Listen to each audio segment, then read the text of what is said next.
Assalamu alaikum wa rahmatullahi wa barakatuh. This is Shahid Bolson. Welcome to the Middle Nation podcast. This is episode number 20.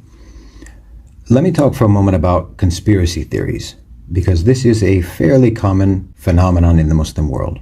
And the term is also used to dismiss any sort of non-mainstream analysis of global power dynamics that recognize any degree of organization or coordinated uses of power to achieve particular outcomes. Now, first of all, there are some completely far-fetched conspiracy theories, some of which are the result of lazy thinking, some are the result of people misconstruing the evidence that they're looking at, or maybe they just exaggerate the importance of connections that they find between people or institutions and so on. These types of conspiracy theories oversimplify, and they usually only serve to solidify feelings of helplessness and futility, because they put forward this idea that the whole world is in the grip of some secret cabal of powerful men who are basically ala kulli shay'in qadir. It seems like every generation has its own version of who that cabal is. It's either the Masons, the Trilateral Commission, the Bilderberg Group, the Illuminati, the Jews, or the most recent one being the World Economic Forum. Now, all of these groups exist, and all of them have their degree of influence. But are any of them actually controlling all world events and so on? Obviously not. Now, the reality is that there are some people and institutions that do wield disproportionate power in the world. Wealth has become increasingly concentrated over the past several decades, and the same is true of corporate ownership. A study from 2011 by the Swiss Institute of Technology looked at a database of 37 million companies and investors worldwide. Among them, 43,060 multinational corporations, and they analyzed the ownership relations between them. They found that just 737 companies owned 80% of total wealth in the network, and half of that was owned by just 147 of those companies. Okay, that was over 10 years ago, and the trend of consolidation has only increased in the interim. So there are a few dozen multinational corporations that possess economic power both of incredible depth and breadth across the global economy.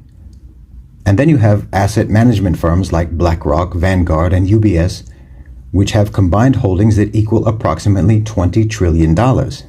They control about 20% of the companies listed on the S&P 500 stock index, and they have the dominant shareholder vote, including veto power, over nearly all of the companies that they own. 3 firms control corporate governance in the biggest companies in the world, which in turn control roughly 80% of the rest of the major businesses on Earth. Considering this level of consolidation of economic power, it should not be surprising that we see coordination and a significant degree of centralized planning taking place to serve the interests of these interlocked networks of corporations and investors. BlackRock, Vanguard, and UBS comprise an economic entity roughly equivalent to the entire GDP of the United States. This is essentially a non-state private sector economic superpower bigger than China. And when you consider that these companies are responsible for most of the American GDP, they actually represent the world's biggest economy. There's nothing particularly conspiratorial about that, nor about the fact that this private sector superpower exerts coordinated influence over the policies of states across the globe in ways that will predictably favor overall profitability. Does that mean that they possess absolute control? No, of course not.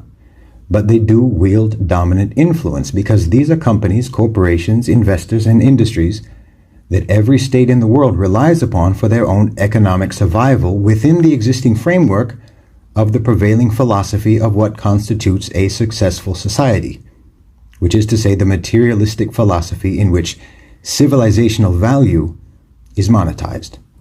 We're talking about entities of power, institutions, that operate according to a fixed logical framework, and the individuals within these institutions subscribe to that internal logic. This is not a conspiracy. This is rational adherence to a logical framework. Now, geopolitical realities, demographics, societal trends and conditions, management of resources, all of these things are going to be processed through that system of internal logic, whose prime objective is sustained profitability. And the influence wielded by this collective economic superpower will be directed towards molding the realities on the ground through policies both in the private sector and in the policies of states to create optimal conditions for achieving that prime objective. If there's anything conspiratorial about this, it is that the prime objective of sustained profitability is never going to be the publicly stated rationale for these policies. This is where think tanks like the World Economic Forum come in. Their function is to translate the profit motive into philosophically acceptable language that can give moral credibility to policies that are pursued purely for materialistic reasons. We have to save the environment. We have to protect democracy. We have to promote sustainability. We have to secure the public health, and so on. None of these rationales have anything to do with the real policy objectives, and that can be easily demonstrated. For example, as I wrote recently in a community post, the actual worst climate offenders responsible for almost all carbon emissions and consumption of fossil fuels are not regular people, but companies and billionaires. The carbon footprint of the average billionaire is roughly 1,000 times that of the average person, and 70% of global emissions come down to a handful of companies. So if protecting the environment was the real objective, policy would focus on these culprits, not on regular people, but it's just PR. Organizations like the World Economic Forum do not drive policy, they package policy. There is a rational consensus among the coalitions of power that the post-World War II global order is no longer viable. And that is largely due to the fact that the baby boom generation in the West is either dying or retiring, and because the Soviet Union no longer exists. Drastic changes are necessary, but the populations will resist. The logical strategy, therefore, is to preemptively enforce severe measures to habituate the population to acquiescence, deprivation, and austerity, thereby making civil unrest less likely. Destabilization and manufactured conflicts like the war in Ukraine and the strife that is likely to spill over from it are on one hand diversionary and on the other hand help to create facts on the ground that further support the consolidation of power and the prime objective of maximizing profit. War is profitable. Conflict is profitable. This all makes perfect sense according to the internal logic I was talking about. Now let me talk about an actual conspiracy, the only one I believe in. That's the conspiracy of Iblees. Because we do have certain people in the world who possess disproportionate power, it makes sense to me that Shaytaan would exert maximum effort in influencing these people. While I have outlined the concentration of power among the biggest multinational corporations and asset management companies like BlackRock, I do not mean to suggest that they have the independent capacity to coordinate global affairs to the extent to which we do see global affairs being coordinated. However, Iblees does have that capacity. Shaytaan can recruit, manipulate, and organize human resources across sectors, across ideologies, across nations, whispering to each of them whatever is needed to motivate them to act in furtherance of his goals of humiliating, degrading, corrupting, and subjugating mankind, and combating Islam and the Muslims. For each, he will make the evil seem good, exploiting their individual systems of internal logic and their ideologies to make blatantly immoral and wicked policies and objectives seem wise and in the best interests of humanity. I have no doubt that people like Larry Fink, the head of BlackRock, or Klaus Schwab, the head of the World Economic Forum, or someone like Bill Gates or Mark Zuckerberg, all genuinely believe that they are pursuing the right thing.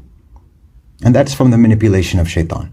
Iblees fundamentally believes that human beings are inferior and inadequate, and the materialistic philosophies that underpin modern economic and political policy derive from this belief. The endless pursuit of wealth accumulation is symptomatic of a disbelief in inherent human value, and we have created an economic system under the influence of Iblees which is based on this disbelief. The potential rise of Muslim nations therefore poses an existential threat to this system and to Shaytaan's centuries-long effort to solidify our self-devaluation.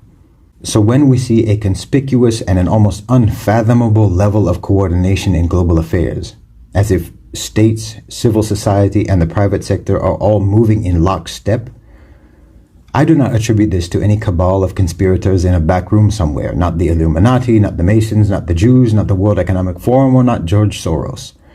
I attribute this to the machinations of Iblees and his army of Shaytaan, mobilizing across multiple levels of society, from classrooms to boardrooms to the halls of power, with each manipulated individual in his campaign, not necessarily even knowing that they are serving his strategy against Bani Adam.